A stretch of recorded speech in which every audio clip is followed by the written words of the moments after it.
How are you doing, everyone? Fancy Charmander here, bringing you another Moveset video.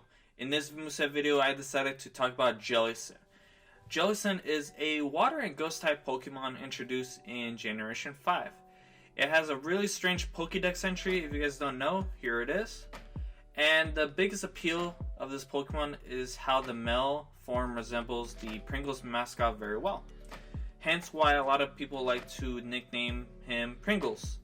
Honestly, I have a shiny Jellicent, happen to breed, and I'm planning on nicknaming him Sour Cream or something like that.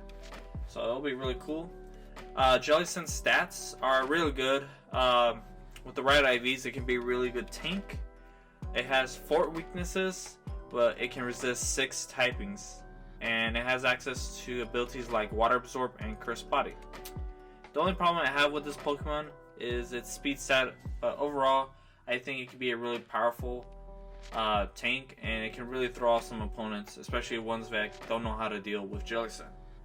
So let's talk about movesets. So I have 2 to share with you guys. The first one here I typically run is the Water Absorb ability combined with the Bold Nature. The Bold Nature is plus defense, minus attack.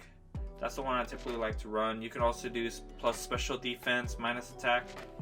Honestly, anything minus attack or minus speed, actually, if you're trying to go for a Trick Room set as well, which is going to be the next set I'm going to talk about.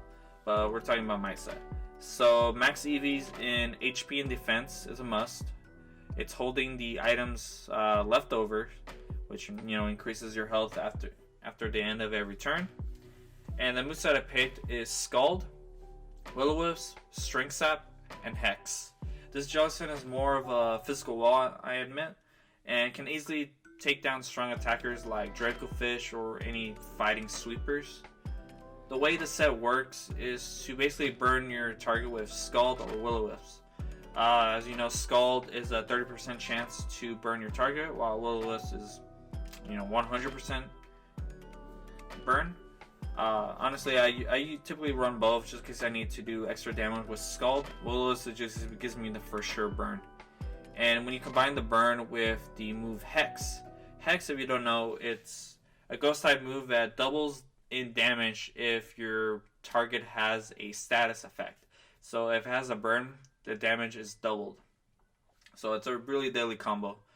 You can also heal up using the move Strength Sap. Strength Sap is a move that lowers your target's attack while also healing your own health based on the attack. Combined with leftovers, it's honestly a deadly combination just to get back your HP, since it's already bulky. So the next set I'm going to be talking about is my Trick Room set.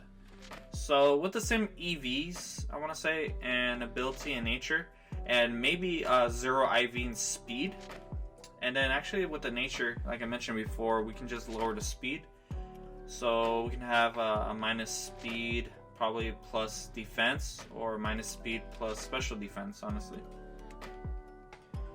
And the moveset I would say, instead of the other one, will be Trick Room, Strength Sap. Those 2 are a must.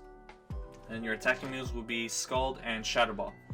You can also switch out Shadow Ball actually for a coverage move like Giga Drain. Giga Drain is especially good if you're up against rain teams, so it'll do a lot of damage. It'll also heal your health. You can also switch out Scald for a move like Water Spout. Honestly, if you guys don't know what Water Spout is, it's a move that's powers based on your HP. At full HP, the power is about 150, which it's insane, especially since with Trick Room, you're just going to be sweeping your opponent constantly, since they're always going to be out. You're always going to be outspeeding them, since you're a relatively slow Pokemon.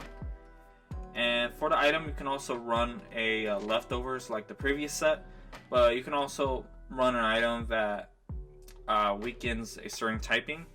So with the 4 main types that are Jellicent is weak against, which is Grass, Electric, Dark, and Ghost. I see a lot of Dark and Ghost types in the meta. So I would say a Colbur Berry for Dark types or a Cassid Berry for Ghost types. So those will be really good on Jellicent. But if you guys don't like berries, honestly, you can always just go for the leftovers just for that free HP.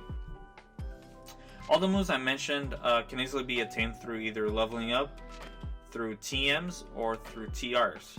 The only move that you cannot get it through those three methods will be String Sap. String Sap is an egg move, and to get it you would have to breed it with a Drift Bloom.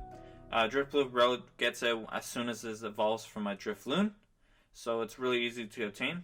And then the abilities I mentioned, they're not hidden abilities, they are just regular abilities. You can either switch out, you can also switch out your Water Absorb for a Cursed Body.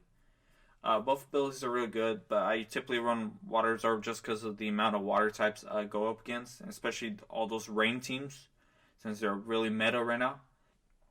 Overall, I think Jellicent is a good counter for Dracofish, good counter for physical attackers and rain teams. But thank you guys for watching today's video. Be sure to subscribe and like the video as well, and see you in the next video. Bye bye.